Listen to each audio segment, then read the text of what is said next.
The morning sun cast long, accusing shadows across the dry dirt road as Silas stood on his porch, holding hope tight against his chest.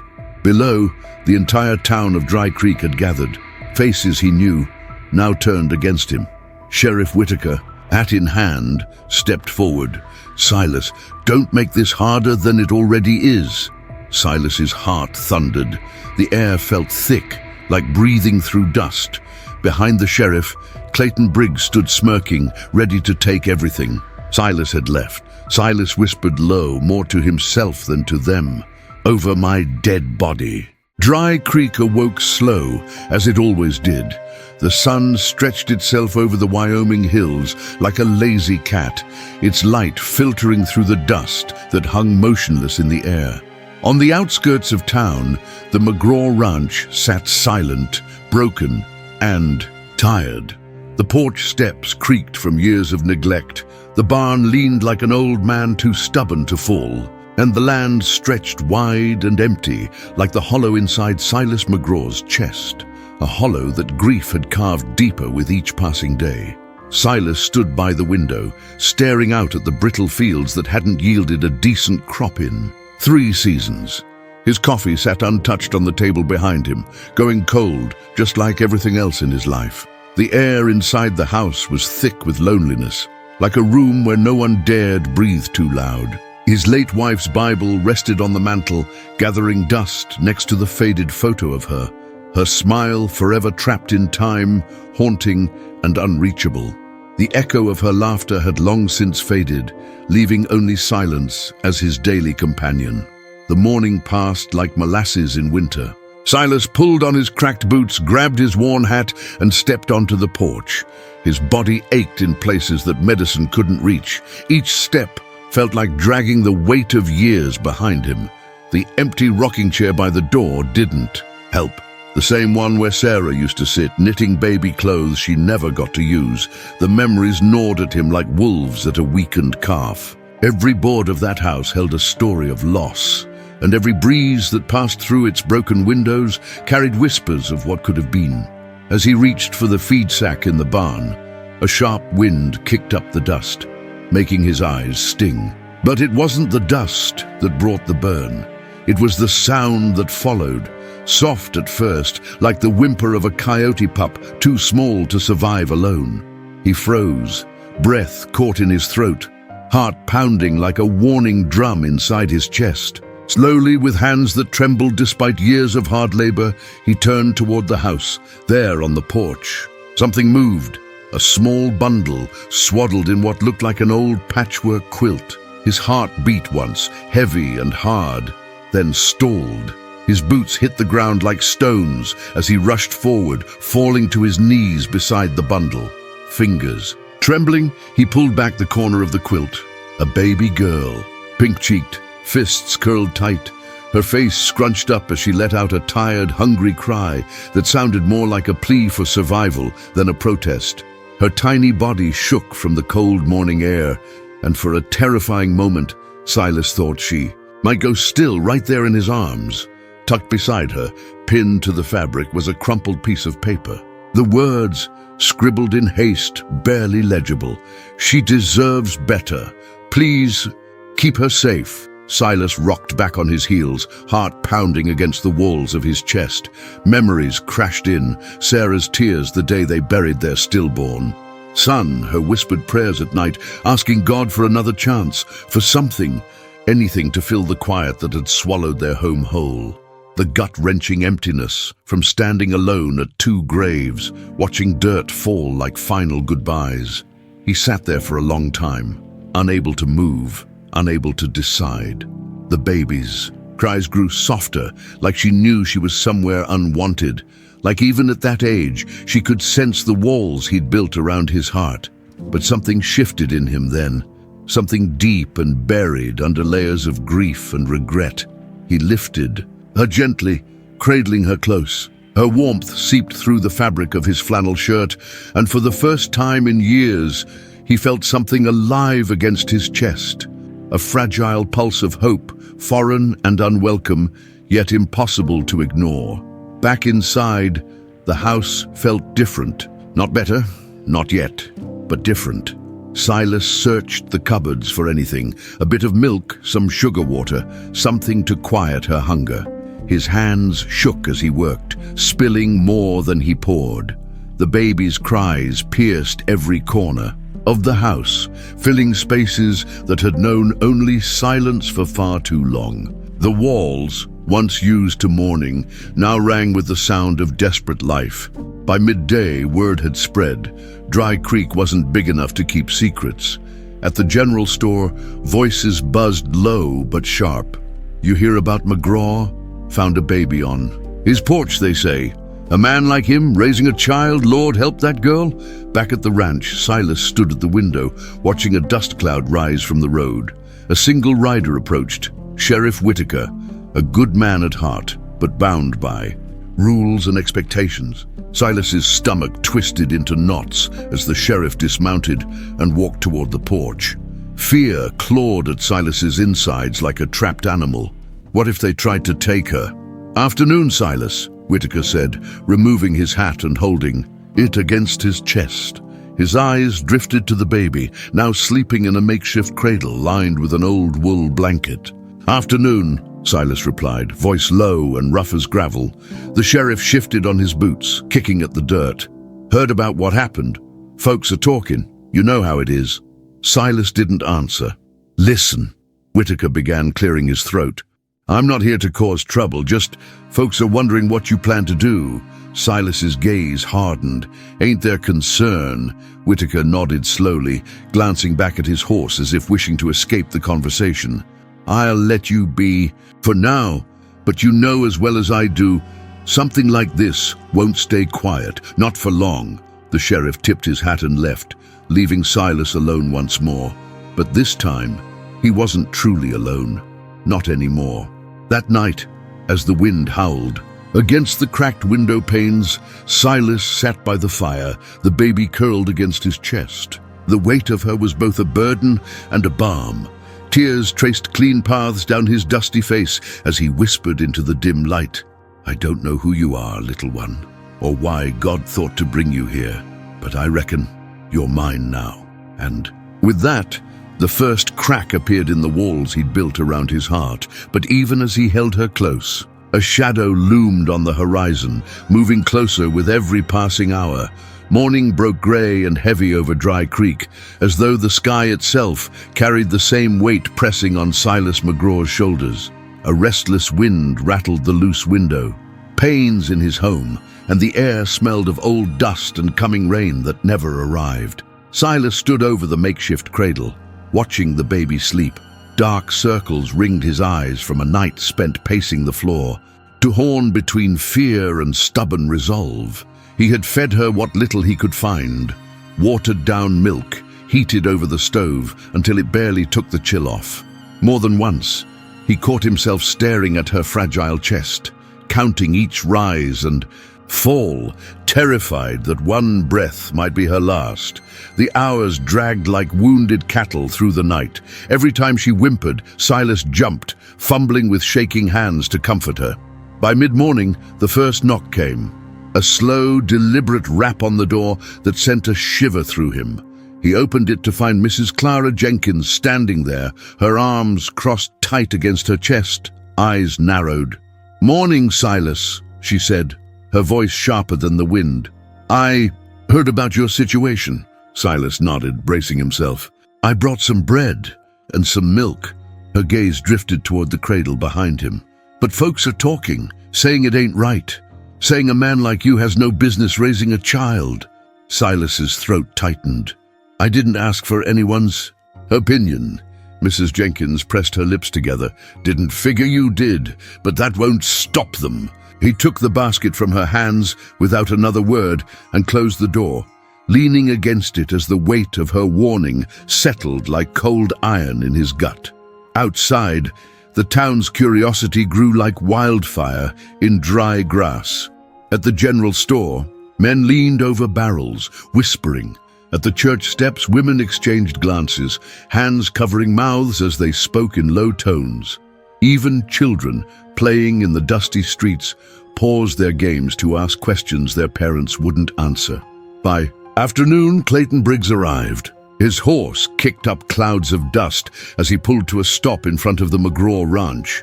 Briggs dismounted slowly, dusting off his coat with deliberate flair. The man had a way of making even silence feel like a threat. Silas stepped onto the porch, squinting against the sun. "What do you want, Briggs?" Briggs adjusted his hat. "Just came to check on you, and the little problem sitting in your cradle." Silas crossed his arms. "She ain't a problem." Briggs let out a dry chuckle, low and humorless. "You keep telling yourself that. But see, folks around here, they're worried. Think you're unstable. Think maybe you're not fit for this." Silas's jaw clenched. "I'll decide what's best for her." Briggs stepped closer, lowering his voice. "You think God put her here for you, McGraw? After all you've lost? Maybe this is just another thing set to break you." Silas's eyes darkened. "You done?" Briggs smiled thinly. "For now." With a tip of his hat, he mounted his horse and rode off, leaving a trail of dust and doubt behind him. That night, sleep didn't come easy. The baby, Hope, as he'd started calling her in quiet moments, cried more than before. Silas rocked her until his arms ached, whispering promises he wasn't sure he could keep. The room smelled of old, wood smoke and desperation. Every corner of the house seemed to press in on him, like the walls themselves were listening to his fears. Before dawn, he knelt by the fireplace, folding his calloused hands in prayer for the first time in years. Words came slow, broken, but they came. "Lord, I don't know why you brought her here, but if there's still something left of me worth using, help me do right by her." As the first light of morning broke through the cracks in the walls, a distant sound reached him, the unmistakable roll of wagon wheels and voices. Silas stood, heart racing as he walked to the window. Down the road, several townsfolk approached, walking and riding, their faces set with purpose. The storm was coming, and Silas knew this was only the beginning. The morning air was thicker than usual, heavy with the scent of unsettled dust and coming confrontation. Silas stood at his window, watching the group of townsfolk gathering near the edge of his property. Faces he'd known for years, neighbors, shopkeepers, churchgoers, all now drawn together by curiosity and fear. They shifted nervously, whispering to one another, stealing glances toward his front door like it held the answer to every question stirring the air. Inside, Hope whimpered from her cradle. Silas crossed the room in 2 strides, scooping her into his arms with practiced awkwardness. He held her close, whispering reassurances he didn't fully believe. The feel of her tiny heartbeat against his chest both calmed and terrified him. This little life dropped into his hands, like a test he wasn't sure he could pass. The first to approach was Sheriff Whitaker. Hat in hand, his eyes flickered with the weight of things he couldn't say. "Silas, I told you this wouldn't stay quiet," he said softly, glancing over his shoulder at the others. Silas squared his shoulders, voice low. "Ain't my doing they're standing out there like buzzards." Whitaker sighed. "They're scared, worried. About the child, and about you. Briggs has been talking, stirring folks up." Silas felt the familiar burn of frustration climb his throat. Briggs don't care about her. This is just another excuse for him to throw his weight around. Before Whitaker could answer, Clayton Briggs himself stepped forward from the crowd. Dressed too fine for the dust and grit of Dry Creek, he stood with his hands resting easy on his belt, his smile thin as paper. "Morning, McGraw," Briggs called out. "We've come, well, let's call it what it is. We've come for the girl." A cold silence settled over the yard. Silas's pulse pounded in his ears. "You'll leave this land," he said, every word measured, voice shaking with controlled fury. "And you'll do it now." Briggs let out a slow laugh. "This isn't personal, Silas. It's about what's right. That child doesn't belong here." Hope stirred in Silas's arms, her small cries growing louder as if sensing the tension. The sheriff stepped between them, raising a hand. "That's enough, Briggs. This ain't the time or place." But Briggs wasn't finished. "You really think you can keep her, McGraw, with no family, no steady income, and no, well, No proof you're even fit to care for yourself, much less a baby. Silas's heart twisted. Every word Briggs spoke struck like a hammer against the fragile foundation he'd been trying to build. Doubts clawed at him. He wasn't blind to the truth of his situation. The empty cupboards, the unpaid debts, the house that moaned with every gust of wind. That night, after the crowd dispersed under the sheriff's urging, Silas sat at the kitchen table, his head in his hands. The baby slept nearby, her breathing soft but steady. The weight of the day pressed down like a lead blanket. Memories surfaced, uninvited and cruel.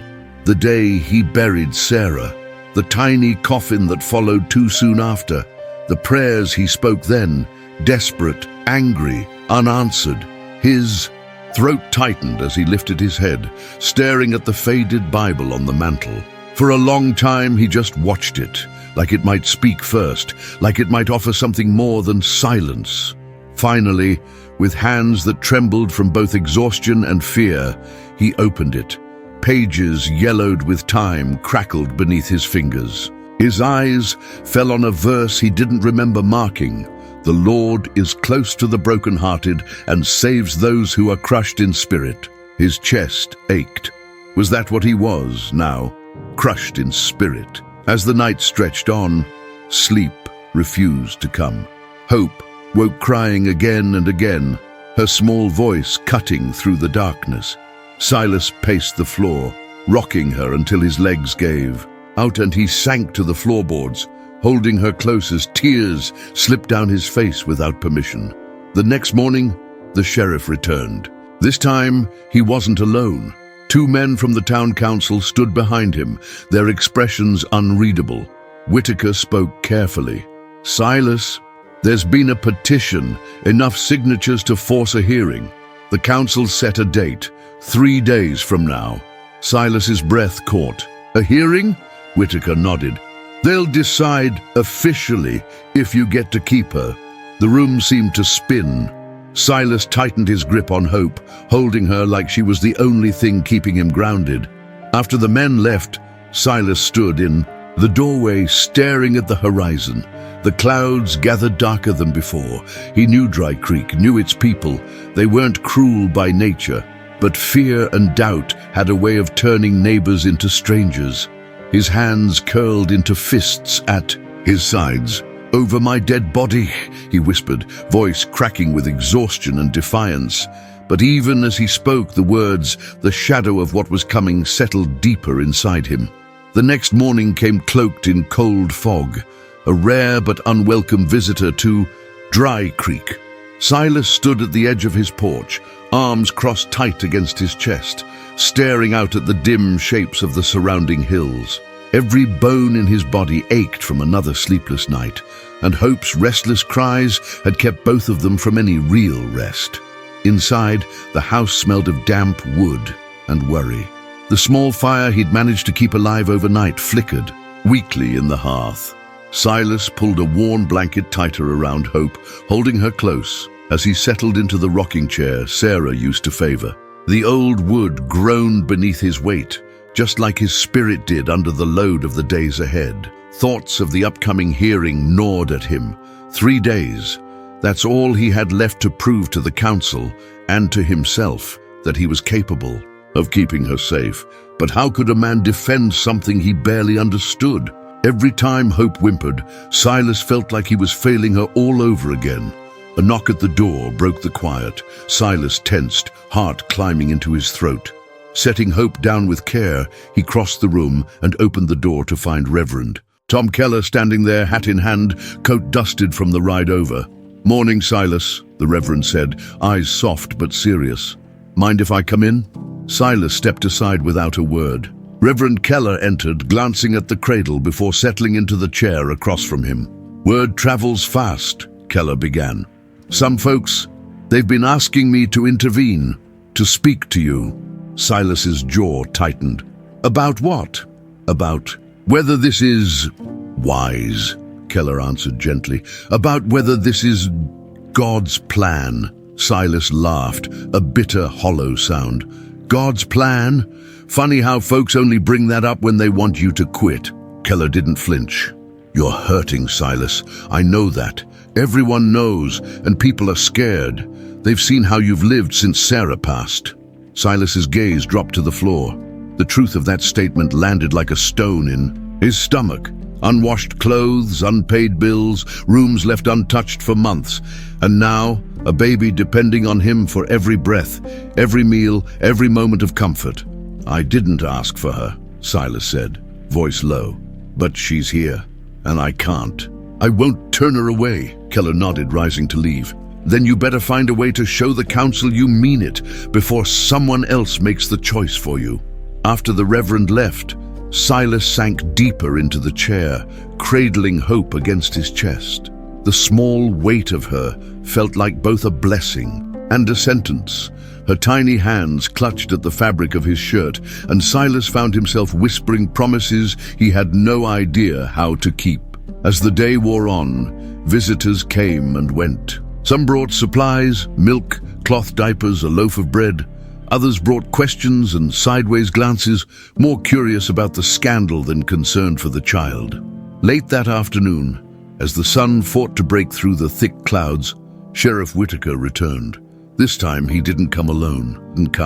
Briggs rode up beside him, wearing that same smug expression that made Silas's blood run hot. "We're here for a wellness check," Whitaker said, avoiding Silas's eyes. Silas's heart sank. "A what?" Briggs stepped forward. "We want to make sure the child's living conditions meet basic standards."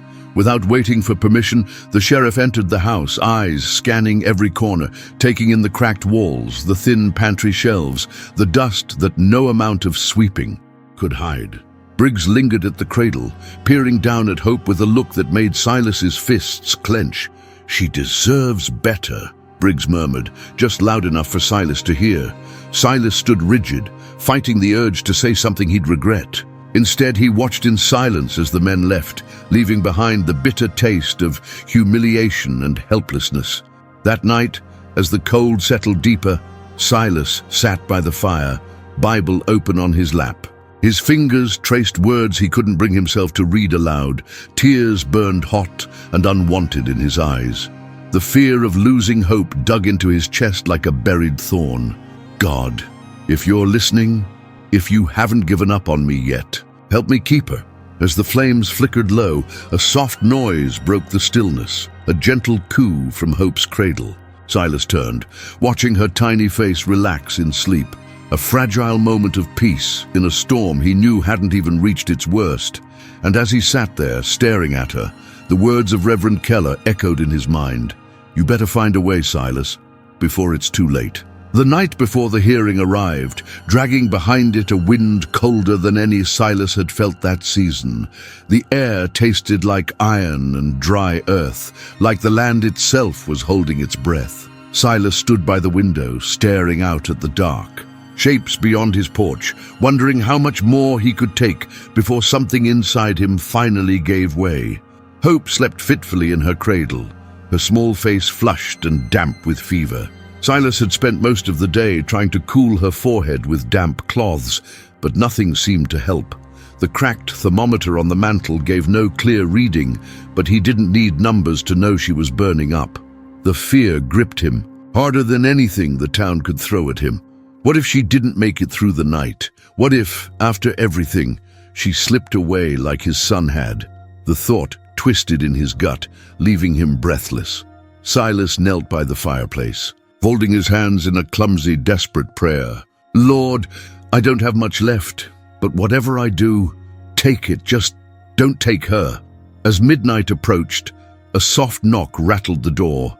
Silas opened it to find Sheriff Whitaker standing there, lantern in hand, face etched with something between concern and resignation. "She all right?" Whitaker asked, peering over Silas's shoulder toward the cradle. Silas shook his head. "Fever won't break. I've done what I can," the sheriff sighed. "You should bring Doc Miller. Doc's in Willow Creek till morning." Whitaker rubbed the back of his neck. "You're running out of time, Silas, not just for her, but for tomorrow. The council's meeting at noon sharp. They're expecting you." Silas nodded without looking up. "I'll be there." After the sheriff left, Silas spent the remaining hours pacing the floor, rocking Hope when she cried, whispering prayers when she didn't. At dawn, when the first pale light touched the edges of the horizon, she finally drifted into a shallow sleep. Her breathing stayed fast and shallow, but at least she rested. With shaking hands, Silas washed his face at the pump-out back, scrubbing away the dirt and fear as best he could. He dressed in the only decent clothes he owned, a threadbare white shirt and a dark vest that hung loose on his frame. As he saddled his old mare Daisy, he paused at the barn door, staring up at the sky. Clouds gathered thick and grey, threatening rain that probably wouldn't come. When Silas rode into town, heads turned. Folks stopped mid-conversation, stepping aside as he passed. Even those who hadn't spoken to him in years couldn't help but stare at the man they believed too broken to stand, now riding toward a fight he hadn't chosen but couldn't walk away from. The town hall felt colder than the air outside.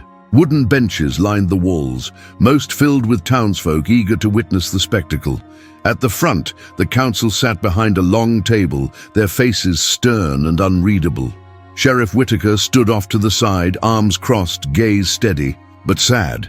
Clayton Briggs occupied a front-row seat, his expression smug as ever. Silas caught his eye but offered no greeting. Reverend Keller sat nearby, nodding slightly as Silas entered, offering silent support. It was a small comfort, but Silas clung to it like a drowning man to driftwood. Councilman Hargrave, the eldest of the 3 council members, cleared his throat and began. "Mr. McGraw, we're here today to discuss the welfare of the child currently in your care.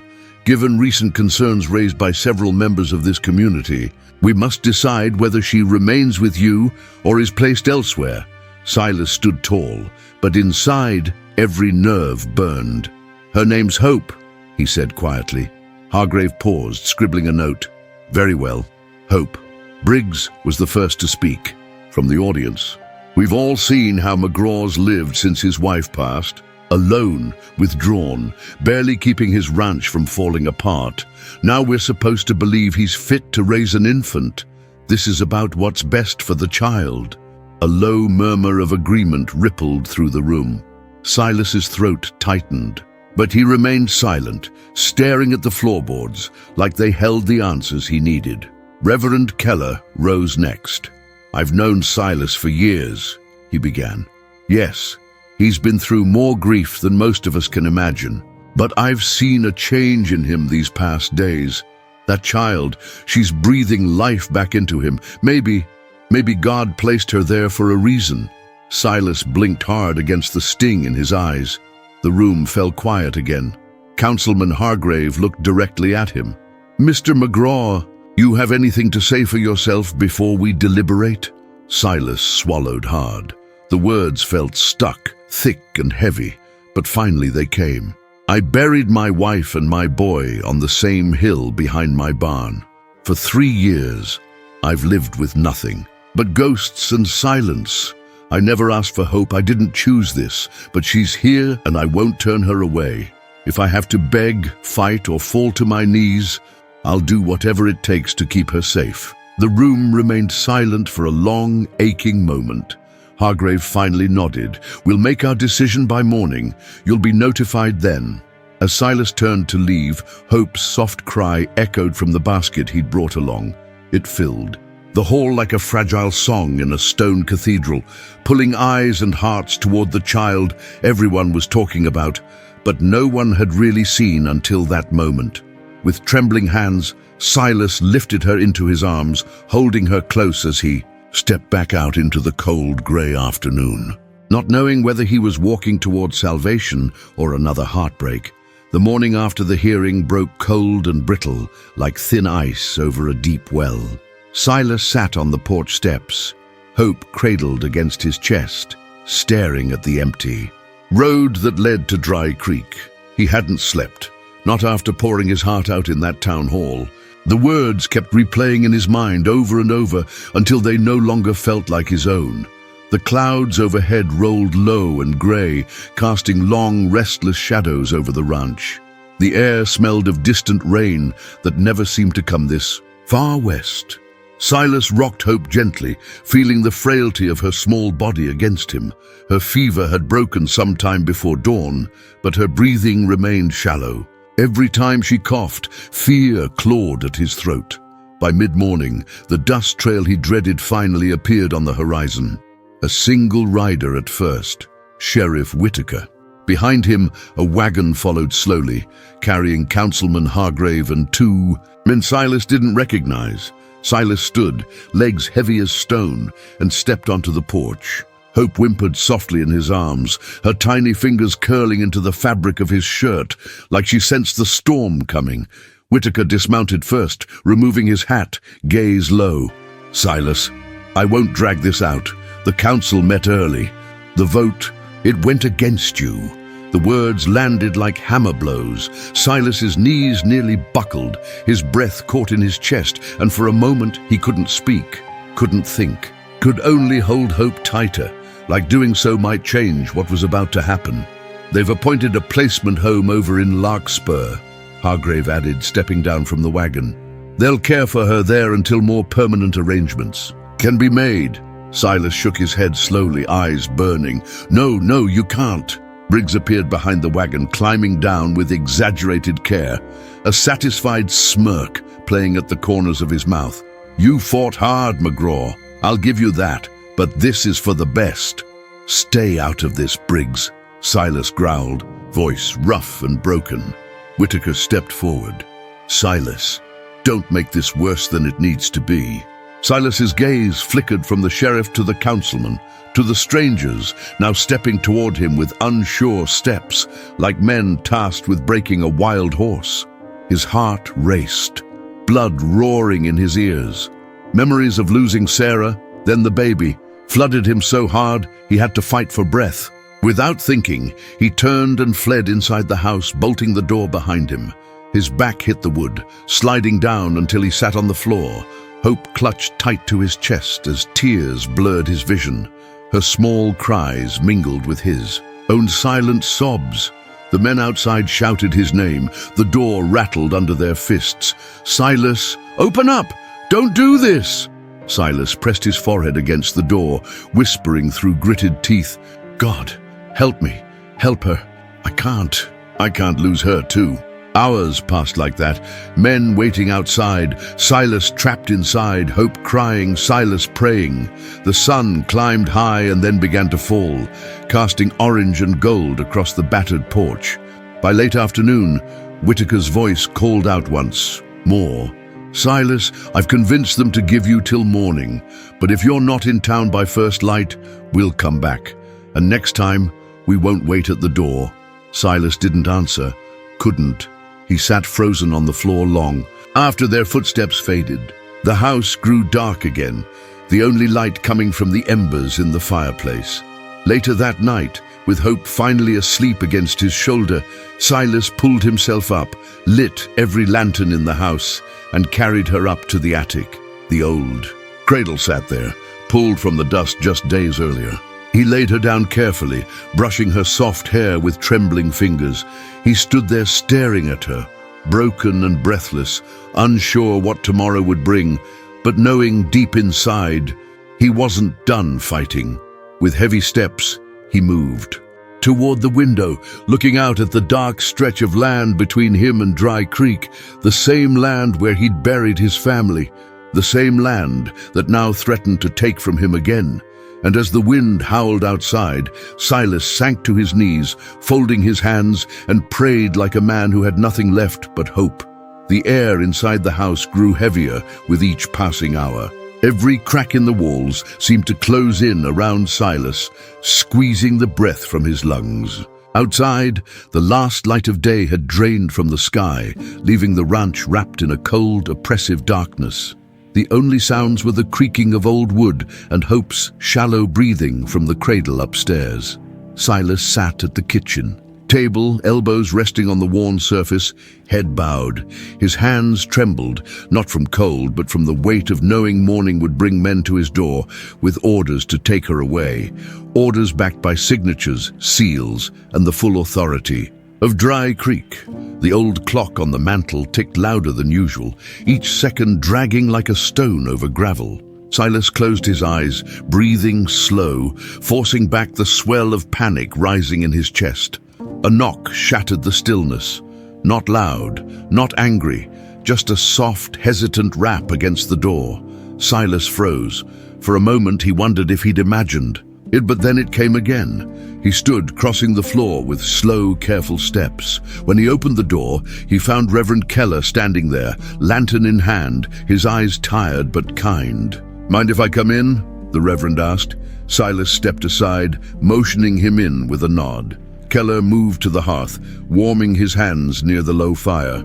"I won't stay long," Keller began, glancing toward the staircase where Hope slept. "But I wanted you to know, not everyone in Dry Creek agrees with what's happening. Some of us, we're praying for you." Silas lowered his head.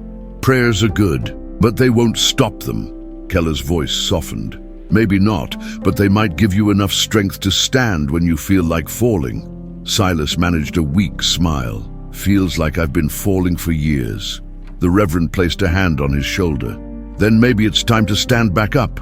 After Keller left, Silas remained by the fire, staring at the flames until they blurred through unshed tears.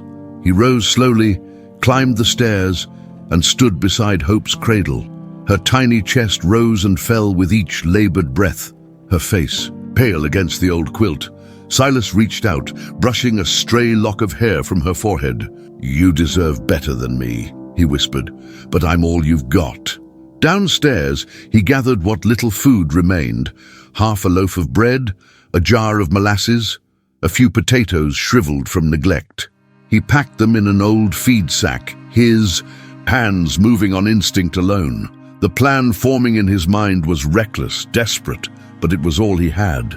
As the hours dragged toward midnight, Silas wrapped Hope in the thickest blanket he could find, pressing her close to his chest. He moved through the house with silent steps, pausing only to grab the Bible from the mantel and tuck it into the bag. He stepped onto the porch, the cold night air biting at his skin. The sky stretched wide and starless above him. Somewhere in the distance, a coyote howled, a lonely, mournful sound that matched the ache inside his chest. Leading Daisy from the barn, Silas tied the feed sack to the saddle and carefully climbed up, cradling Hope in one arm. The mare shifted beneath him, uneasy but obedient. With one last look at the house, the broken porch, the cracked windows, the place where both his life and heart had fallen apart, Silas gave Daisy a gentle nudge. They moved slowly at first, following the trail that led away from Dry Creek, cutting through low brush and rocky outcrops. Every shadow felt like a threat. Every rustle in the dark sent Silas's heart racing, but still, he pressed on. By the time the first hint of dawn touched the horizon, Silas and Hope were miles from the ranch, their tracks faint in the hard-packed earth. The cold seeped deeper into his bones, making his fingers numb where they held the reins. Hope stirred against his chest, letting out a small, hoarse cry. Silas pulled her closer, whispering soft words he hoped would calm her. In the distance, the outline of Pine Hollow Canyon appeared, steep walls, narrow trails, and more hiding places than any posse could search quickly. It wasn't much, but it was something. Silas guided Daisy toward the canyon, heart pounding with equal parts fear and fierce determination. He didn't know what waited for them at the end of this path, but he knew what waited if they stayed. As they disappeared into the mouth of the canyon, the sun began to rise behind them, casting long shadows across the land they'd left behind. And for the first time in years, Silas McGraw felt something stir inside him that resembled hope, and the faintest ember of fight yet to come. Morning light barely touched the canyon walls as Silas urged Daisy deeper into the narrow paths of Pine Hollow. The rocks towered high on either side, their jagged edges like silent sentinels watching. Every step, Hope lay wrapped tight against his chest, her body still fever-warm, her breaths coming in shallow gasps that made Silas flinch with each one. His throat burned from thirst, but stopping wasn't an option. Not now. not with the threat of pursuit hanging heavy behind him like storm clouds ready to break. By late morning he heard it, the distant rumble of hooves. Faint but growing closer, panic clawed at his chest. He pulled Daisy off the main trail, guiding her through a thicket of scrub and loose stone, searching for higher ground where he might hide, if only for a while. He found a small ledge, barely wide enough for the mare to stand, shielded by overhanging rock. Sliding down from the saddle, Silas pressed himself and Hope tight against the canyon wall, heart pounding so loud it seemed to shake the ground beneath him. From below, voices carried, on the wind, "Tracks lead this way. Spread out. Check the high ground." Silas recognized the voice of Briggs, sharp and smug even from a distance. Fear settled like lead in his stomach, but another feeling burned beneath it, something fierce and stubborn. He would not let Briggs or anyone else take her without a fight. Hours passed. The sun climbed high, making the rocks burn hot against Silas's back. Hope stirred restlessly, her whimpers muffled against his shirt. He whispered soft words, promises he wasn't sure he could keep. "Just a little longer, girl. Just a little longer." When the voices finally faded, Silas slid back into the saddle, guiding Daisy farther into the canyon. The path narrowed, winding between boulders and loose gravel. Every step felt like a gamble. One wrong move and horse and rider would tumble. By late afternoon, hunger gnawed at him. The bread was gone. Only a small corner of dried potato remained, and Silas chewed it slowly, forcing himself to swallow past the knot in his throat. Hope drank from a rag soaked in the last of their water, her cries growing weaker with each hour. As the sun dipped low, casting long shadows over the canyon floor, Silas found shelter beneath a rock outcropping. The earth here was cool, offering temporary relief from the day's heat. With trembling hands, he laid Hope on the blanket, checking her forehead, still too warm. Silas knelt beside her, folding his hands tight, voice shaking. "Lord, I don't have much left in me, but if you're still listening, help me find a way out of this. Help me keep her breathing through this night." Exhaustion dragged at him, pulling him towards sleep, but every time his eyes drifted shut, the image of the council's wagon and Briggs's cold smile jolted him awake. The next morning came brittle and dry. Silas packed what little he had left and set off again, moving higher into the canyon's maze of twisting paths. But by mid-morning, his hope thinned as much as the air. The distant sound of dogs barking reached his ears, carried on the wind like an omen. His heart sank. They'd brought hounds. Silas pushed Daisy harder, ignoring the burning in his legs and the dull ache in his back. Hope cried weakly, the sound more breath than voice. Every instinct screamed for him to run faster, hide better, pray harder. Near midday, Silas spotted a narrow fissure between two rock faces, barely wide enough for a man and a child. Without hesitation, he slipped through, finding himself in a hidden pocket of earth no wider than a horse's stall, but deep enough to offer cover. There in the dim light, he pulled Hope close, pressing his lips to her forehead, whispering, "I'm here. I'm still here." Minutes later, the barking grew, louder. Men's voices joined the chaos. Silas could hear Briggs shouting orders from somewhere above. "Fan out! Check every crevice!" Silas flattened himself against the cool stone, cradling Hope beneath his coat. The air grew thin, his heart slammed against his ribs like it wanted to escape. For what felt like an eternity, the searchers hovered nearby, their footsteps crunching over gravel just feet away. One of the dogs whined, scratching at loose rocks near their hiding spot. Silas held his breath, closing his eyes tight, silently begging God to still Hope's cries and his own trembling hands. Then, as suddenly as they'd come, the voices drifted farther away. The barking grew faint. Silence returned, fragile. But enough! Silas let out a long, shaky breath, tears streaking down his dirt-covered face. The gravity of what almost happened pulled him under for a moment. But even through the fear and exhaustion, a quiet resolve settled in. Nightfall found them, still tucked into that small pocket of earth. Silas held Hope close, rocking her gently, humming the only hymn he could remember, broken, off-key, but sung with every ounce of love he had left. With every note, with every whispered prayer, one truth settled deeper inside him. He would not let them take her, even if it meant giving the last breath in his lungs to keep her safe. At first light, Silas stirred from a restless half-sleep, the ache in his back stiff and deep from a night spent wedged between cold stone and dirt. Hope slept lightly on his chest, her breathing still too shallow for his comfort, but steady enough to give him one more day, one more chance. The faint smell of wood smoke drifted on the morning air, and when Silas tilted his head, he saw it, a thin column rising in the distance near the canyon's mouth. They were close, closer than he thought. There was no more room to run, no more trails to follow. Silas pressed his lips to Hope's forehead, whispered a shaky prayer, and carefully packed their few belongings. He strapped the feed sack back onto Daisy, lifted Hope into the crook of one arm, and led the mare out from their hiding place, heart pounding with every step.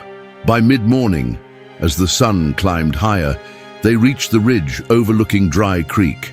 The town looked smaller from up here, like a handful of wooden toys scattered on the earth, but Silas saw the movement at the edge of town, a crowd gathering. Vigours standing still near his front gate, waiting. Sheriff Whitaker was there, hat in hand, posture slumped like a man pulled between duty and heartbreak. Beside him stood Councilman Hargrave and, of course, Clayton Briggs, arms crossed, face tight with expectation. Silas swallowed hard. There was no cavalry coming, no miracle dusted with gold morning light, only this.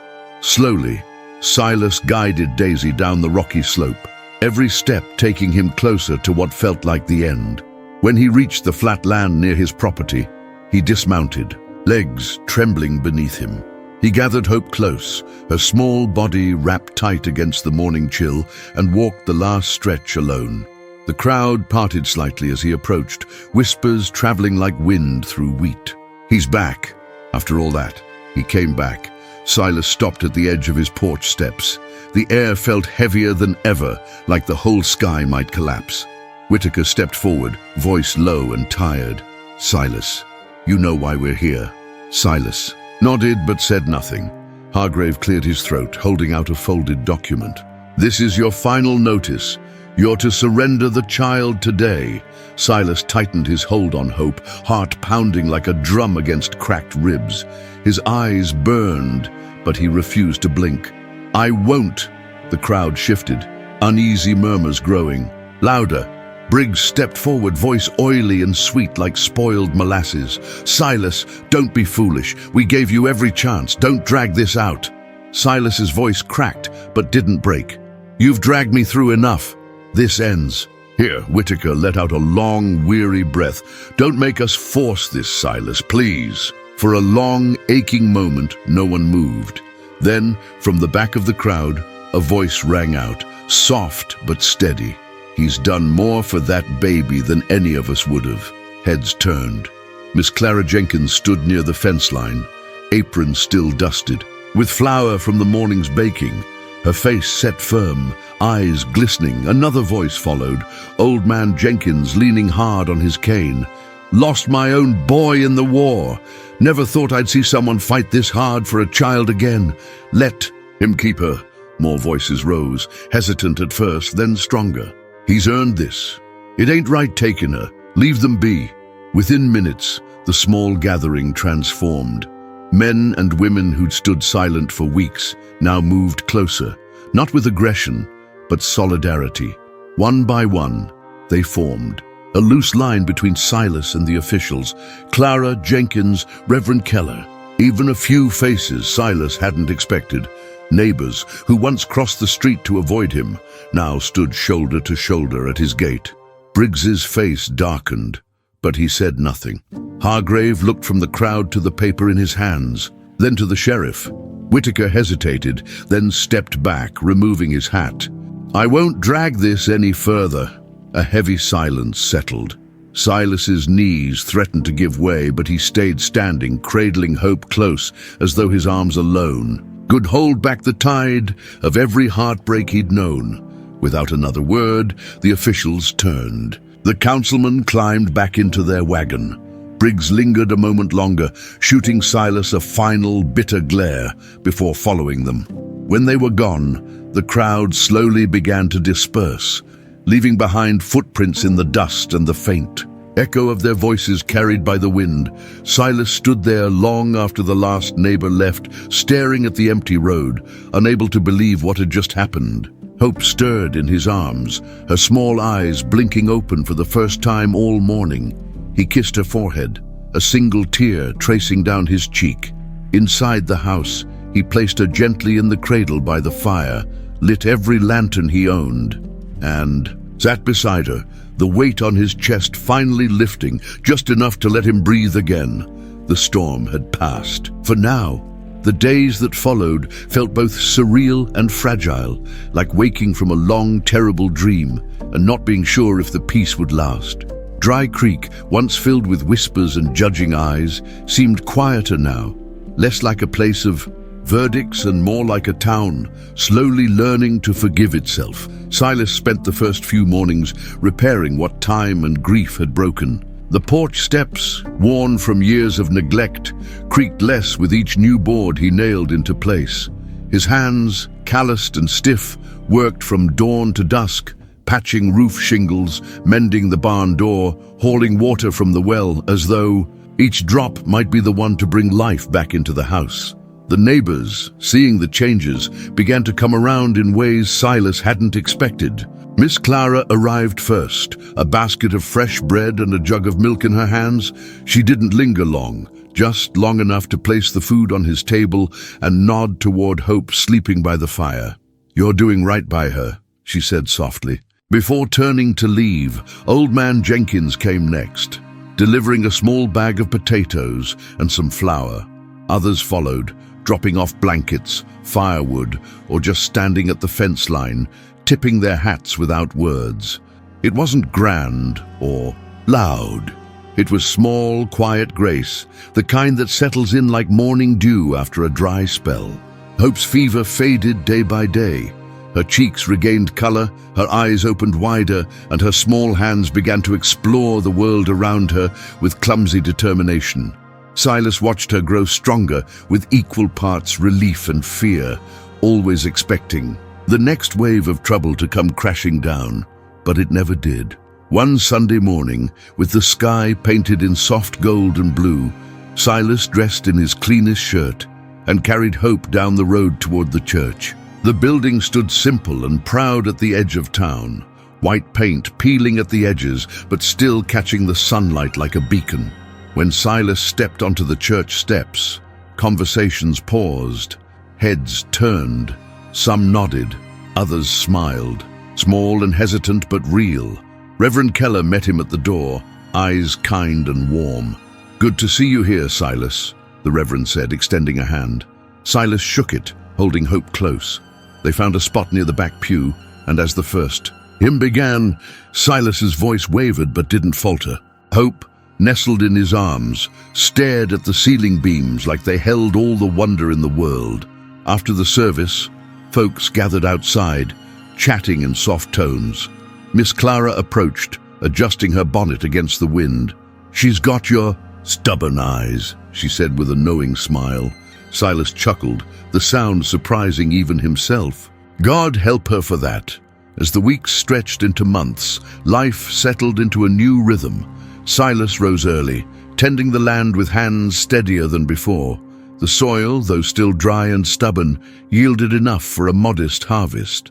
With help from neighbors, he built a small chicken coop, planted a patch of vegetables near the porch, and fixed the fence line that had sagged for years.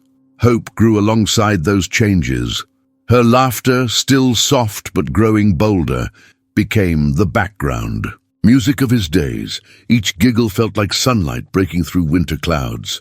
Each new word she tried to form sent pride and heartache rushing through him in equal measure. There were moments, late at night when the house settled into quiet, that doubt crept back in. Silas would sit by the fire, staring at the glowing embers, wondering if he was enough, if he could give her the life she deserved. On those nights he opened the Bible, the same one that had sat untouched for years. Pages worn and edges curled, but inside, promises that hadn't changed. One verse in particular kept pulling him back. He heals the broken-hearted and binds up their wounds. Some evenings, Silas found himself whispering prayers he never thought he'd speak again, not asking for more, just thanking for what he had. As Hope's first birthday approached, Miss Clara and a few others planned a small gathering. Nothing fancy, just neighbors, a simple cake, and a few borrowed decorations from the church hall. When the day arrived, Silas stood near the barn, watching as folks he'd once avoided now set up tables and chairs in his yard.